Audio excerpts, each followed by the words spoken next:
तुरंत वहां से पधारे और जैसे ही वन में आए उनके सामने खड़े हुए परमात्मा फिर भी ध्रुव जी महाराज के नेत्र नहीं खुले, समाधि नहीं टूटी, क्योंकि उनके नजरों के अंदर, उनके हृदय के अंदर जो भगवान की झांकी विराजमान थी, उनके चरणों में, चरण कमलों में ध्यान लगा करके वो आनंद की गोता लगा रहे थे। भगवान ने कहा ऐसे इनकी समाधि नहीं टूटेगी।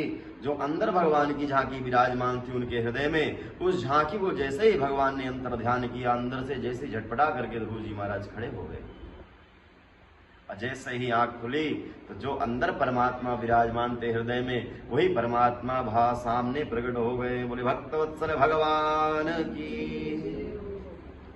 अब ध्रुव जी महाराज भगवान को देख रहे हैं, भगवान ध्रुव जी महाराज को देख रहे हैं। ध्रुव जी महाराज सोच रहे हैं कि मैं आया वन में भजन किया, भगवान मिल तो गए, लेकिन ना तो माँ ने ना तो नारद जी ने, दोनों ने ही नहीं बताया कि भगवान की स्तुति कैसे करें। उस समय हमारे परम प्रभु परमात्मा विष्णु भगवान समझ गए कि ये क्या सोच रहे हैं। उस समय पे भगवान ने अपने शंख का उनके कपोल से स्पर्श कराया, जो उनको वेद वेदांत का ज्ञान हो गया, और फिर बड़े ही सुंदर श्लोकों में भगवान की स्तुति करी। भगवान ने कहा वरदान मांग लो कुछ। बोले प्रभु आपको पाने के बाद में मुझे कुछ भी पाने की इच्छा नहीं रही अब। बोले तुम जिस लिए यहाँ पर तपस्या करने के लिए आए थे, वो मनोकामना तुम्हारी पूर्ण होगी, तुम राजा बनोगे और राज्य का भोग करोगे।